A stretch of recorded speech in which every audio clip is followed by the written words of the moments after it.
Hola, amigos de la historia. Bienvenidos a una nueva sesión de Un Profesor. Yo soy Óscar y hoy voy a hablaros del asesinato de Abraham Lincoln. Bien, en primer lugar hay que saber que Abraham Lincoln era un abogado cuya elección a la presidencia de los Estados Unidos en 1860 llevó a la creación de los Estados Confederados de América y luego a la Guerra de Secesión. Como sabemos, el ejército de los Estados Unidos salió vencedor bajo el mando del general Ulysses S. Grant. De hecho, en 1863, Lincoln redactó la Proclamación de la Emancipación de los Esclavos. Bien, pues el asesinato de Lincoln tuvo lugar el 14 de abril de 1865 hacia las 10:25 de la noche en un teatro en Washington, D.C.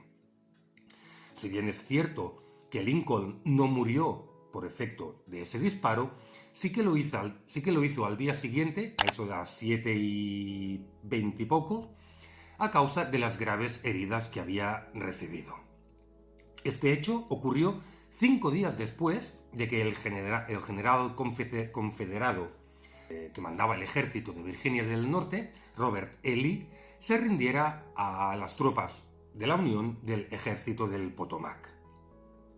El atentado había sido planeado y ejecutado por un actor proclive cercano a las ideas confederadas que se llamaba John Wilkes Booth.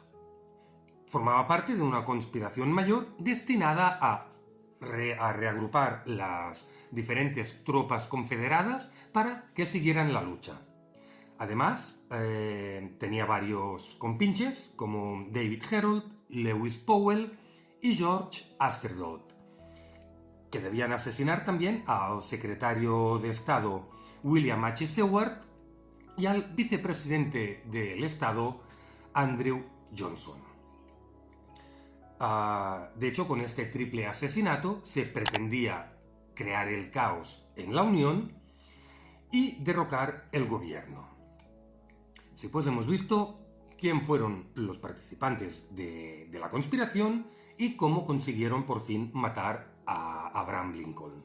Vayamos ahora a ver las consecuencias de este acto. En primer lugar, pues Lincoln fue el primer presidente de los Estados Unidos en ser asesinado, y después de su muerte se le consideró un mártir y un héroe de la historia de Estados Unidos, casi a la altura de George Washington.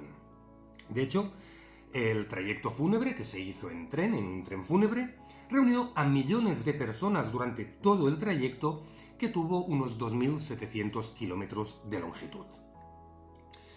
Una segunda consecuencia fue que hubo grandes represalias para todos aquellos que se posicionaron a favor de los conspiradores, y además en los juicios posteriores al atentado, muchos de estos conspiradores fueron condenados a penas de prisión y muchos también fueron ejecutados bajo la pena capital. Y como última consecuencia, la tentativa de desestabilización del gobierno había fracasado, con lo que paulatinamente y al cabo de pocos días todos los jefes confederados se fueron rindiendo uno tras otro a la Unión. Es decir, Estados Unidos había ganado la guerra de secesión, los confederados habían sido derrotados y Lincoln había sido asesinado. Este breve resumen nos ha servido para conocer un poquito más la historia del asesinato de Abraham Lincoln, y como siempre recordaros que en nuestra página web unprofesor.com encontraréis muchos otros temas que os pueden interesar. Yo, sin nada más que añadir, me despido de vosotros y os emplazo a una nueva sesión de Un Profesor. Hasta entonces, adiós.